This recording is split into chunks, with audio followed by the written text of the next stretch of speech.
affairs like this one might be.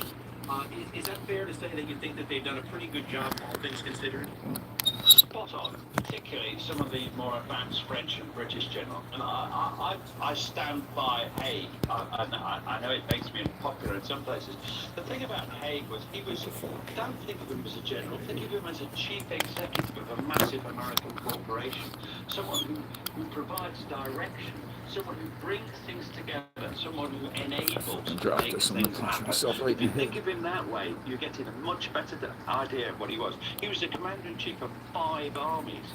There is no such thing in the Second World War. I mean, you know, there was people who were supreme commanders, but they had people to deal with politicians, they had people to deal with their allies. That doesn't happen in the First World War. It's just Haig who has to deal with all of them. And that's how it works. And they did come up, but it's not Haig comes up with it, but he enables the system which allows the all-arms battle to function. And can I just, it's not a learning curve.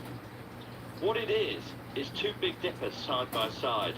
One's the Allies, or the British, if you want to look at it narrowly, British or Americans, and then the other side is the Germans. And for every new attacking method you bring in, the Germans bring in a defensive method. So it's not a curve, you go up and you go down. And something that works on Tuesday might not work next Thursday, because the Germans will have changed their tactics. That's an analogy, not an exact time frame, obviously.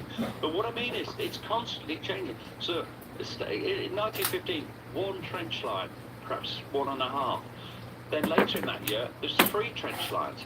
By the year afterwards, there's 3 trench systems, and then redoubts. Soon after that, you start to get the pillboxes, the underground blockhouses where the troops can be kept safe. You get different machine gun tactics. So the Germans are constantly changing. Now, we change as well. British bring in tanks. Are they great? Not first, but they're part of it. They're different tactics, different infantry tactics.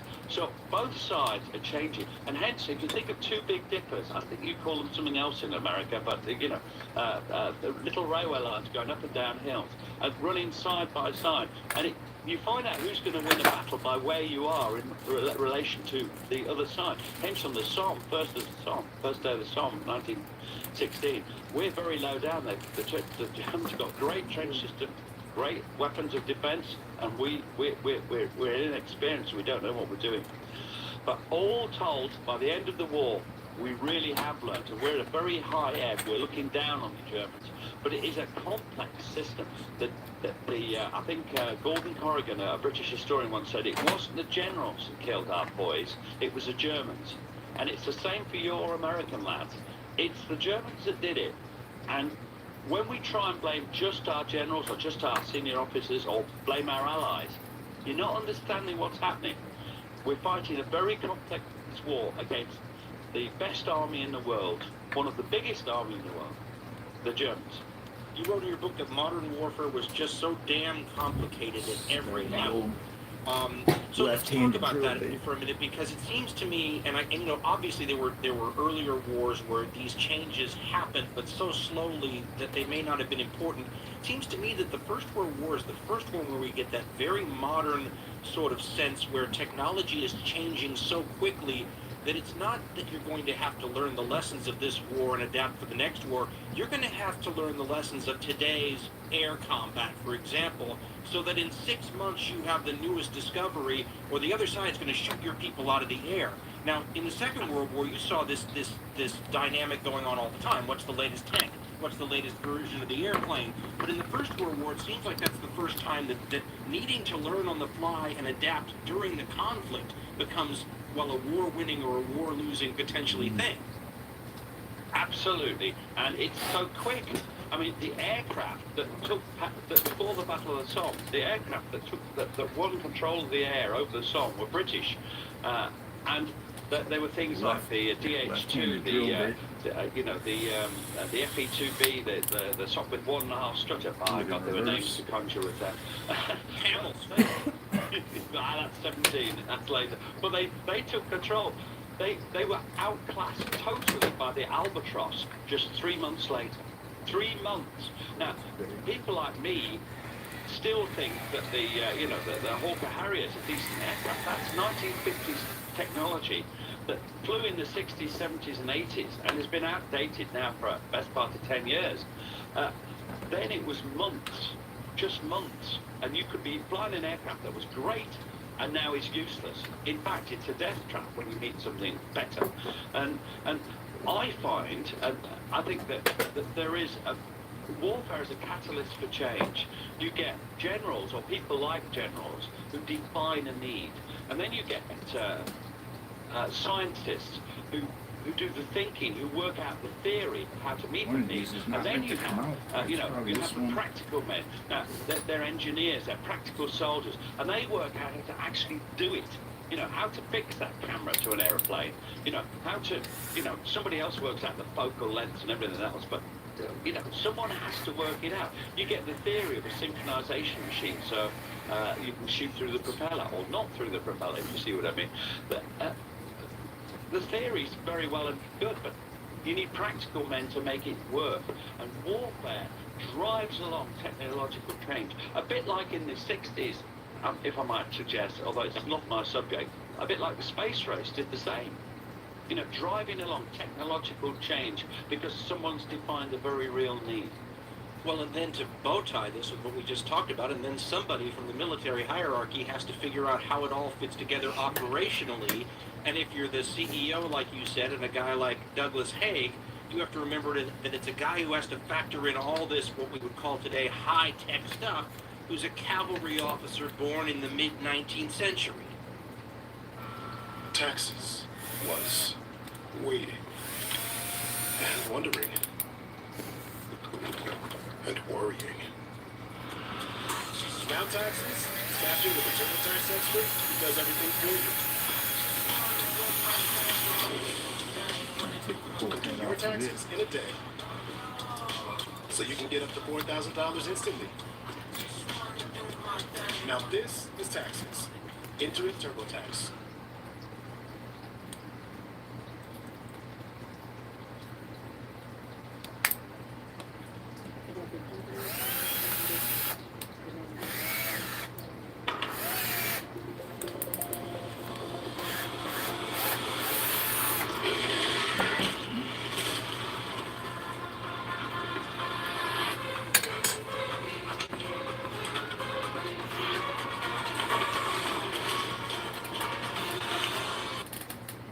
He was, but he looked, and he was known as the educated soldier. He was you read it, you can find a quote for everything if you look through things. So you'll find him, but he was an enthusiast for machine guns. In fact, Haig has a problem.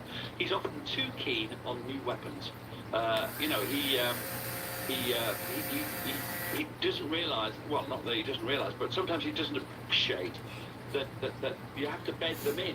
There's no point building 300 tanks and sending them forward if you don't know how to drive them, which we didn't in 1916. It's only 1917 we knew how they work, how to use them in action, how to fit them into the all-arms battle. But what's going on is very like, it may be a British term, or it may be an American term that we now use, but Haig would not have recognised this term, but best practice. You know what I mean?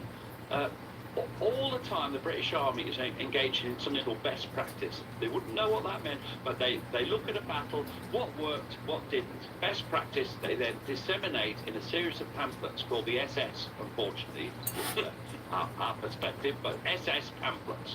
And those pamphlets, how to do this, how to use a tank in battle, how to use a Lewis machine guns, how to make an attack, how to do this, how to do that. And this is just this is just the stuff of modern warfare.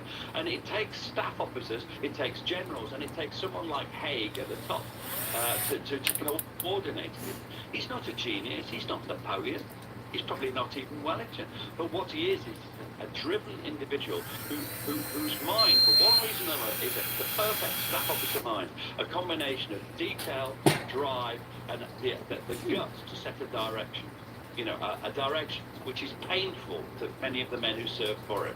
When you're reading the histories, too, I mean, it's so funny because, and Churchill's a perfect example of someone who will push this, but you mentioned it with Haig, too, where you can see that the best way to use this new technology is to sort of surprise the other side with it and benefit from the shock value.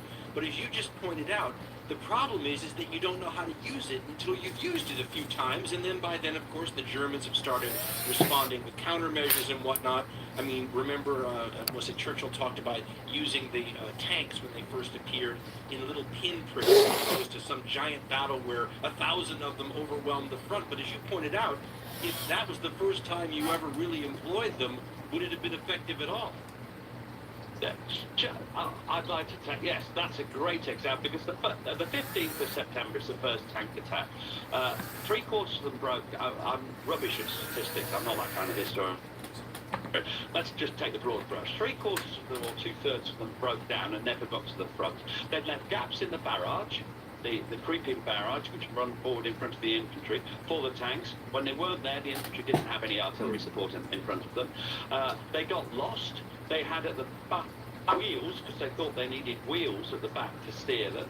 They had no idea how to communicate between themselves and the infantry. When they go into action, to be absolutely honest, there are several historians, cynical historians, who think the tanks probably killed more British troops than German troops that day. Now that is more what we call an outlier. You know, it's more just a point rather than a serious remark. But the point is, nobody had the slightest how to use the tanks in action, and we didn't have until Cambrai, you know, which is 1917. In 1917, a year and a couple of months later. If we'd sent 1,000 tanks, as they were on the 15th of September 1916, over the top, it would have been a disaster. At Vistaprint, we print signs so people can see your brand up close. But we also print signs so that people can see your business here, see it here, and see it here, so you stand out, even when they're... Sorry. No, that's okay. And we're getting some glitches on this end, which is not wonderful. So talk to me a little bit, if you could, about the difference that 4 years has made. By the time this book that you put out now, The Last Battle, is focusing on this, the governments of all these countries are fundamentally transformed. I mean, Russia, Imperial Russia's gone by this time. Austria-Hungary is shattered and looking for a way out of the war behind the scenes.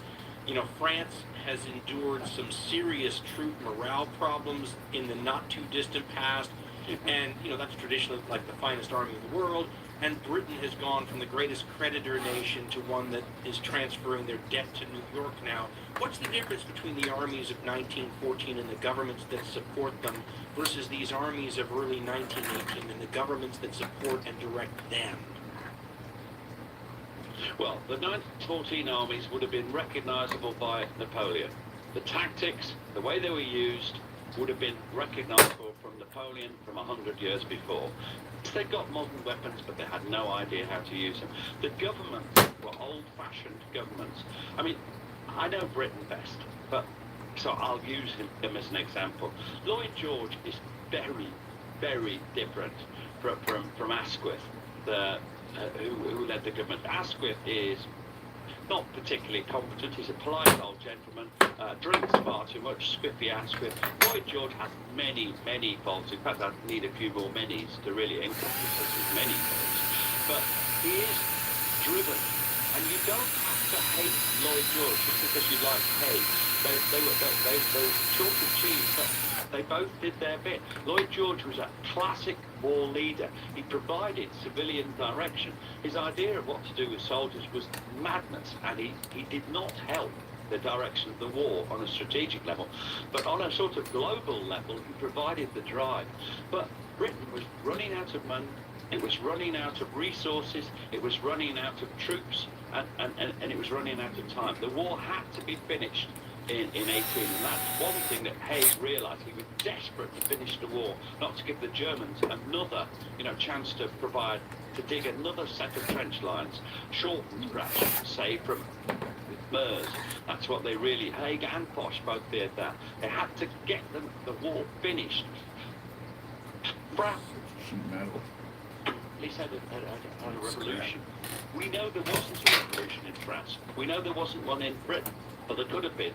People were very angry. So those governments that would have made it into 1919 if the war were continuing might have had problems on the Allied side too, not just the Central Powers. Oh, absolutely. War weariness. I mean, it's just, it was an incredible. There was no money, there's no men. Everything's depressed. It's just, an awful thing to be involved in.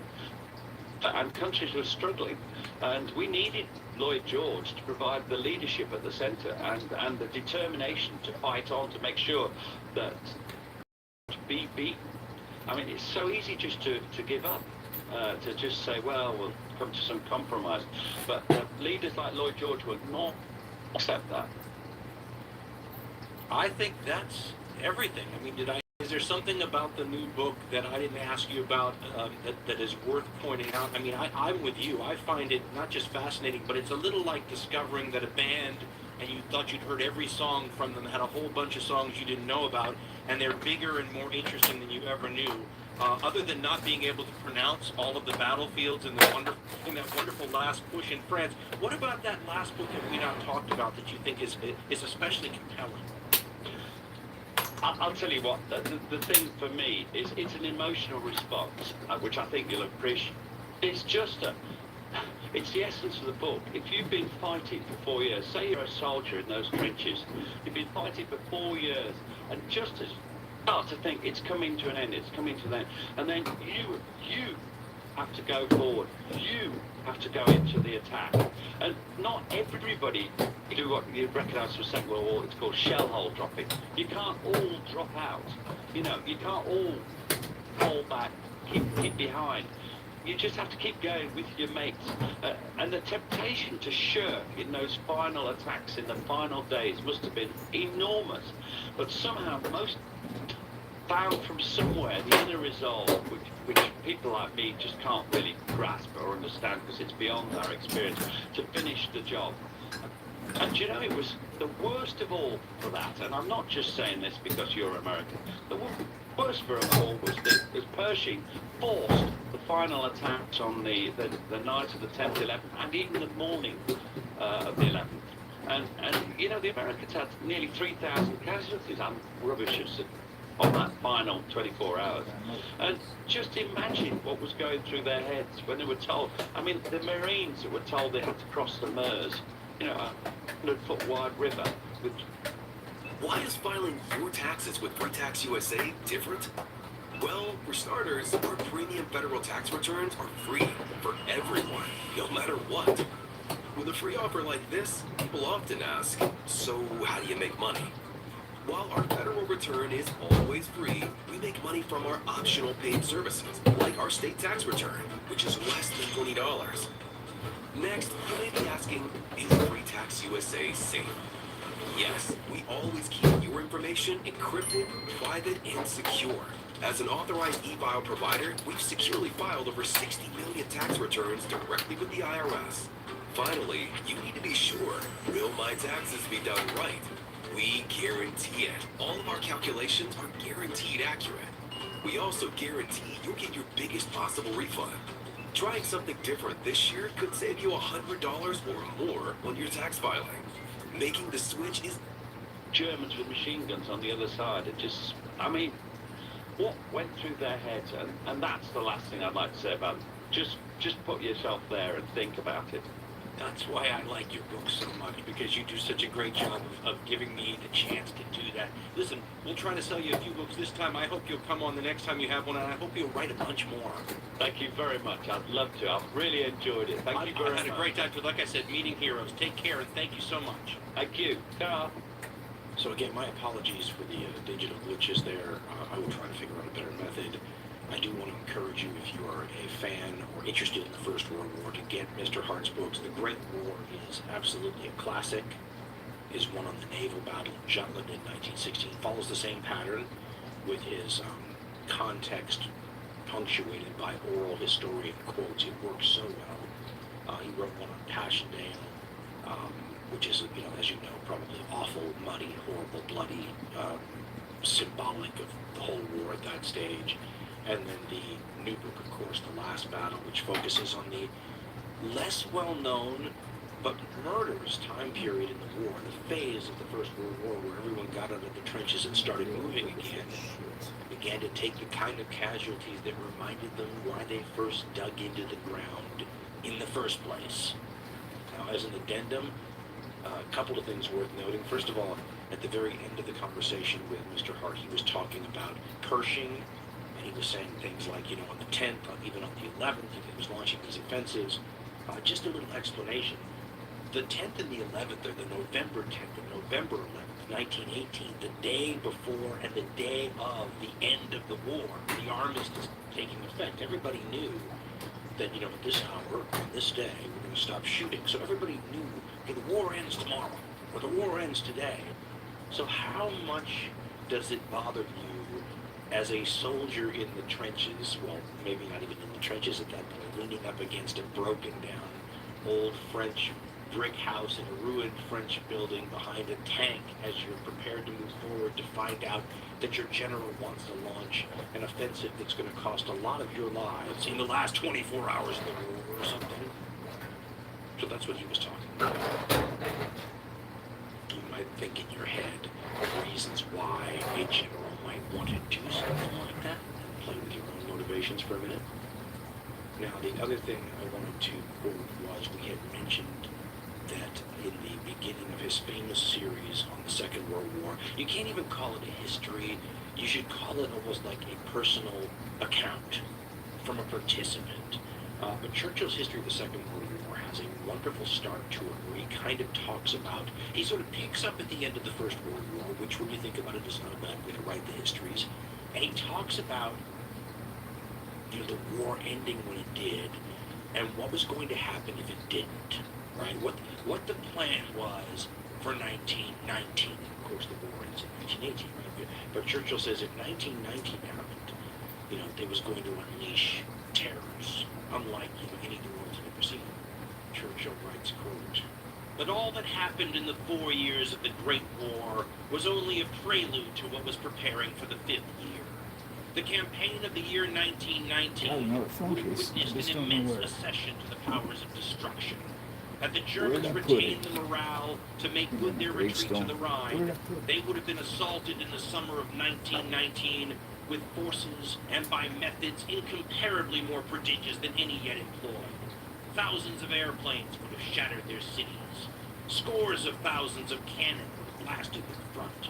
Arrangements were being made to carry simultaneously 250,000 men, together with all their requirements, continuously forward across country in mechanical vehicles, moving 10 or 15 miles each day.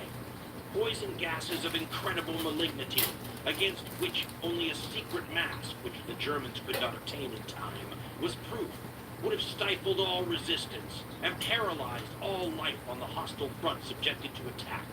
No doubt the Germans, too, had their plans, but the hour of wrath had passed. The signal of relief was given, and the horrors of 1919 remained buried in the archives of the great antagonists." End quote. And it's worth pointing out that even with the terrible and horrible destruction of the Second World War, there were some of the horrors of the First that were not revisited, which seems counterintuitive to human history, doesn't it? This idea that in total war, human beings would use every single weapon at their disposal, to fend off total destruction. Yet those leaders in the Second World War, who themselves were younger people who fought in the First, who experienced that, somehow managed to not use poison gas again on a wide scale, for example. Suja Organic Cold Pressed Juice. What's in it for you? High quality, organic goodness. Make every sip count. You know what I hate more than anything? Terrible Chinese products. Did you know that those little things would shatter if you drop them from shoulder height? This is Stop Box, and the best part about it, it's all mechanical.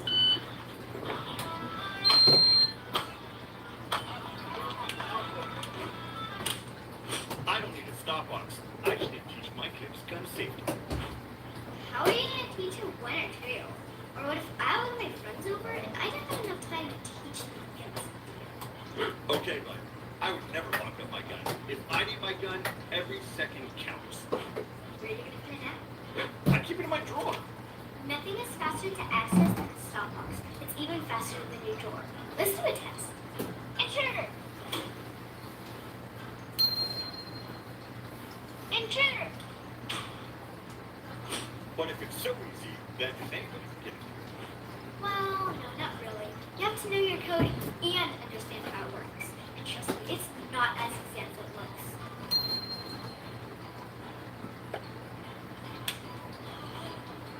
Okay, but I would never put some batteries in electronics between me and my gun. Well, good. The stop box is all mechanical, so it does not use batteries or electronics. It's also specifically designed to be used in the dark and under stress, so it won't knock you out if you accidentally press the wrong button. Wait, I'm confused. That's okay. How does it work? The stop box lock design is so unique, even the patent officer was like, this is the dopest thing I've ever seen. Probably. Here's how it works. Each finger button can move between 3 positions, so you can select between 81 combinations. Then you have to press down on the lid to disengage the lid pressure safety. Then press the thumb lock and lift to open. If you consider all of these steps, there are hundreds of combinations that keep the stop box locked. Couldn't someone just steal this? Well, screw it down or use our security cable to secure it. The purpose of the stop box is really to conceal and prevent immediate access to others while your gun is still in use. Unlike safes that are designed to be heavy and stationary, stop box is made to be lightweight and portable so you can actually secure your firearm wherever you are. This is the bridge between the holster and the safe. Wait, Got a little it's kid doing plastic? gun commission. That's so weird. I don't know what conclusions you can draw from that, but it's an interesting variable to consider, isn't it? Finally, we had mentioned a note specifically that stuck in my mind, and it obviously stuck in Peter Hart's mind too, from a soldier that was writing his, turns out to be last note home to his family, and it exemplifies the way Hart tends to work, where he will write a piece that sets up this emotional exclamation point and then deliver it to you. And it just stayed. We used it in Blueprint for Armageddon because it was so emotionally powerful. So here's what Hart writes. He's talking about this battle at the song which he referenced in the interview, that terrible British day where they figured out, oh my gosh, this isn't working the way we thought. Meanwhile, they're trying to figure it out in the open under machine gun fire behind a lot of barbed wire. And he says that the soldiers about to this attack would write these letters home to their families. And here's what he says, and then he quotes the powerful letter. He says, and this is from his book, The Great War, by the way, I quote, "The final reports from the front," meaning of the Somme battle, "that filtered back to the British High Command were generally positive I'll be in back. tone. Got company on their way. The impression of the barrage proved far more devastating than the truth on the ground. British progress had been more than discounted by